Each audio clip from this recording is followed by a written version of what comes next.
भारत में मुगल साम्राज्य की स्थापना। पानीपत का युद्ध। पानीपत का प्रथम युद्ध 1526 युद्ध।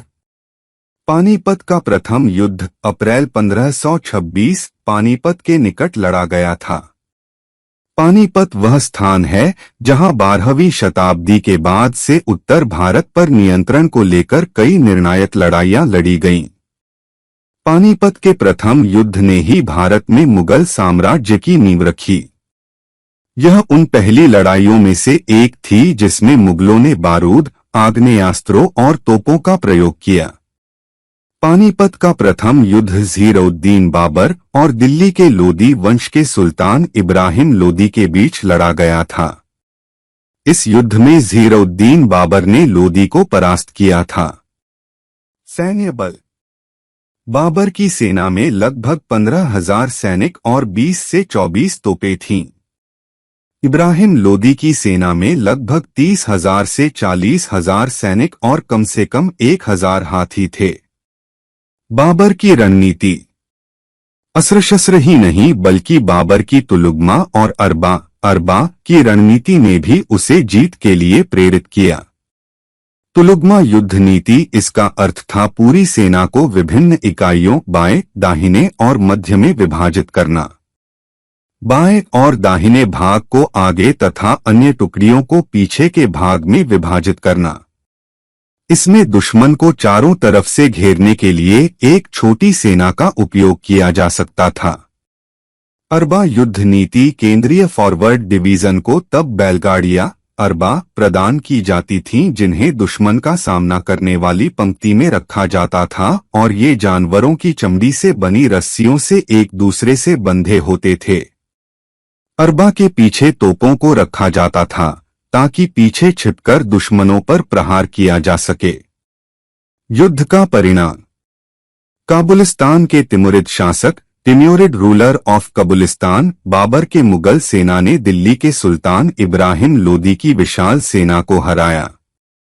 इस जीत ने बाबर को भारतीय मुगल साम्राज्य की नींव रखने में सक्षम बनाया।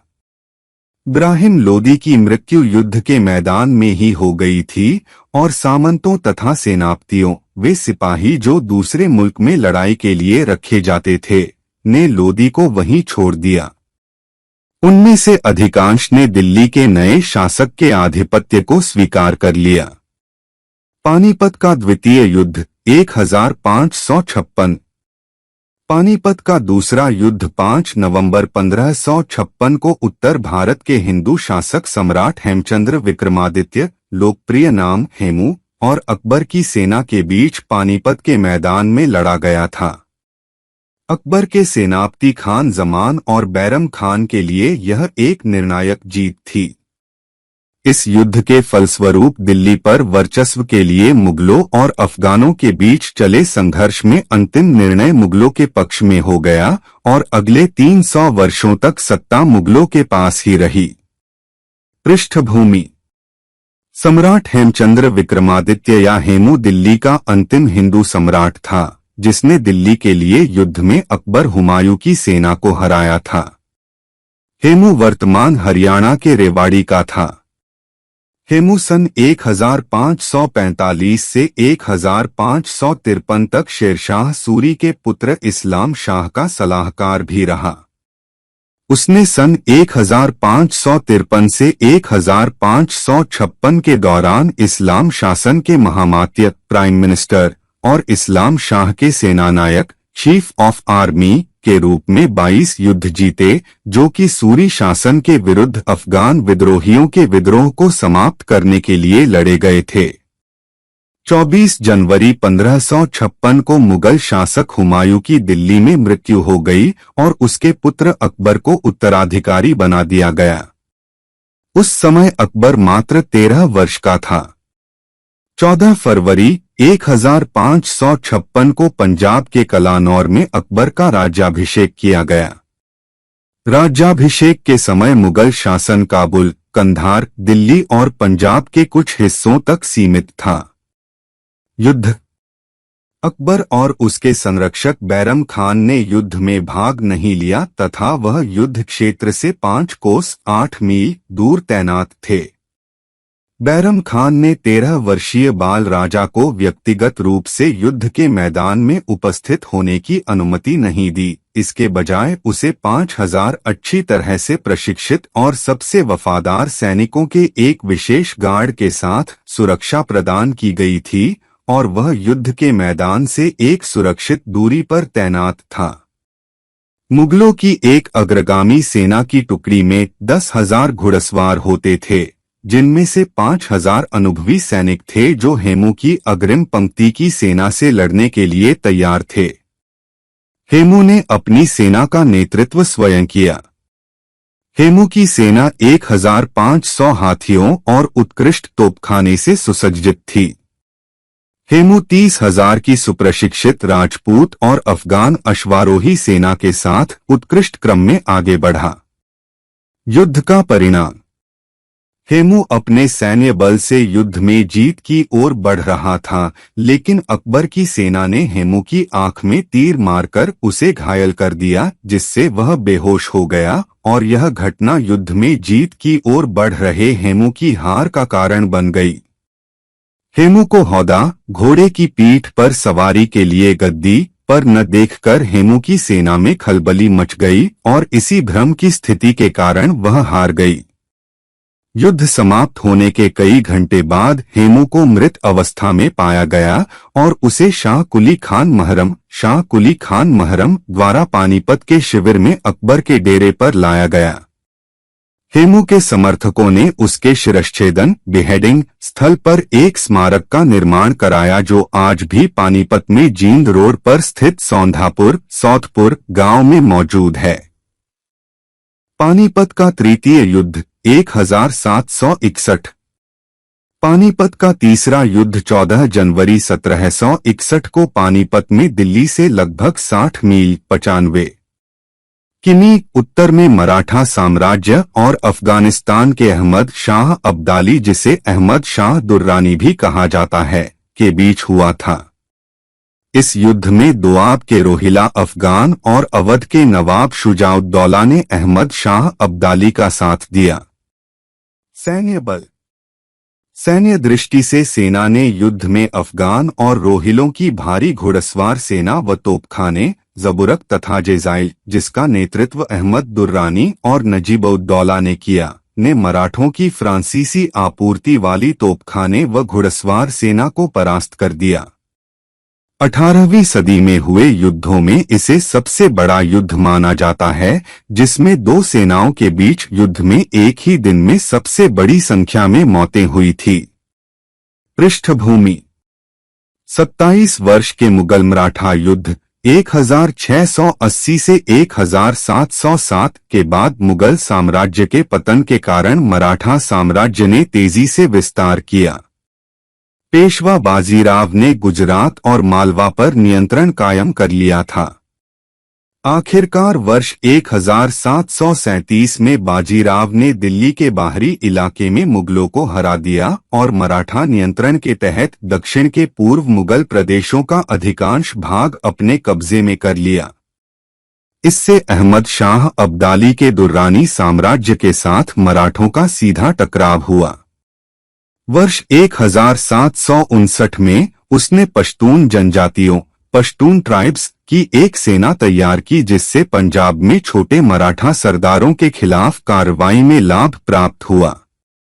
इसके बाद उसने अपने भारतीय सहयोगियों के साथ मिलकर मराठों के खिलाफ एक व्यापक गठबंधन में गांगेय दोआब के Rohilla Afghans of the Gangetic Doab को शामिल किया। शुजाउद्दौला की भूमिका। मराठों के साथ साथ अफगानों ने भी अवध के नवाब शुजाउद्दौला को अपने शिविर में शामिल करने की कोशिश की। जुलाई के अंत तक शुजाउद्दौला ने अफगान रोहिल्ला गठबंधन में शामिल होने का फैसला लिया, जो कि इस्लाम की सेना के रूप में जाना जाता था। मराठाओं के लिए यह रणनीतिक रूप से एक बड़ा नुकसान था, क्योंकि शुजाउद्दौला ने उत्तर भारत में अफगान सेना के लंबे समय तक प्रवास के लिए वित्त प्रदान किया था। इससे यह संदेह उत्पन्न हुआ कि क्या अफगान रोहिल्ला गठबंधन के बाद शुजाउद्दौला के समर्थन के बिना मराठा अपना संघर्ष जारी रख सकेंगे। खाद्य आपूर्ति में बाधा। आखिरकार अगस्त 1760 में मराठा शिविर दिल्ली पहुंचा और उसने शहर पर धावा बोल दिया। इसके बाद यमुना नदी के किनारे एक मुठभेड़ और कुंजपुरा में एक युद्ध हुआ, जिसमें मराठों ने लगभग 15,000 की अफगान सेना को हराकर युद्ध जीत लिया। हालांकि अब्दाली ने अक्टूबर में बागपत में यमुना नदी को पार कर दिल्ली में अपना मूल मराठा शिविर बनाया। आखिरकार पानीपत शहर में मराठों के खिलाफ अब्दाली के नेतृत्व में 2 महीने की लंबी घेराबंदी हुई। घेराबंदी के दौरान दोनों पक्षों ने एक दूसरे की आवश्यक आपूर्ति को बाधा पहुंचाने की कोशिश की। इसमें अफगान काफी अधिक प्रभावी हुए और नवंबर 1760 के अंत तक उन्होंने मराठा शिविर को होने वाली लगभग सभी खाद्य आपूर्तियों को बाधित कर दिया। मराठा शिविर में दिसंबर के अंत तक या जनवरी की शुरुआत तक भोजन समाप्त हो गया और हजारों की संख्या में मवेशियों की मृत्यु होने लगी। भूखमरी से मरने वाले सैनिकों के बारे में जनवरी की शुरुआत में खबरें आने लगी थीं। युद्ध। मराठा प्रमुखों ने अपने सेनानायक सदाशिवराव भाऊ से आग्रह किया कि उन्हें भूख से मरने के बजाय युद्ध में मरने की इजाजत दी जाए। यह लड़ाई कई दिनों तक चली और इसमें लगभग 125,000 से अधिक सैनिकों को शामिल किया गया। दोनों तरफ की सेनाओं को हुए नुकसान व फायदे के साथ ही यह युद्ध लंबे समय तक चला। अहमद शाह दुर्रानी के नेतृत्व में सेना कई मराठा पक्षों का खात्मा करने के बाद विजयी हुई। युद्ध में दोनों पक्षों की क्षति का आकलन इस प्रकार किया गया है कि युद्ध में 60,000 से 70,000 के बीच सैनिक मारे गए, जबकि घायल और कैदियों की संख्या में काफी अंतर पाया गया था। युद्ध के अगले दिन लगभग 40,000 मराठा कैदियों का कत्ल कर दिया गया था। युद्ध का परिणाम उत्तर में आगे के मराठा प्रगति और लगभग 10 वर्षों के लिए अपने क्षेत्रों के अस्थिरता रोकना था।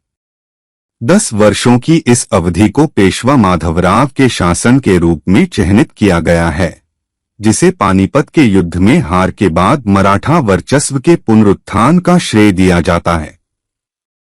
पानीपत के तृतीय युद्ध के 10 वर्ष बाद वर्ष 1771 पेशवा माधवराव ने एक अभियान के तहत उत्तर भारत में एक बड़ी मराठा सेना भेजी थी, जिसका मतलब था उत्तर भारत में मराठा वर्चस्व को फिर से स्थापित करना। अफगानों के साथ या तो पक्षपातपूर्ण विध्वंस शक्तियां जैसे रोहिलों या पानीपत के युद्ध के बाद मराठा वर्चस्व को हिलाकर रख दिया था। इस अभियान की सफलता को पानीपत की लंबी कहानी की अंतिम गाथा के रूप में देखा जा सकता है। नोट: पानीपत के तीनों युद्धों में जो सबसे महत्वपूर्ण बात सामने आती है वह यह है कि विवाद या युद्ध का कारण पानीपत शहर कभी नहीं रहा। पानीपत हमेशा से दिल्ली का प्रवेश द्वार था। ऐतिहासिक रूप से उत्तर पश्चिम से कोई भी आक्रामक जो दिल्ली पर कब्जा करना चाहता था उसे खैबर दर्रे और फिर पंजाब से होकर आना पड़ा।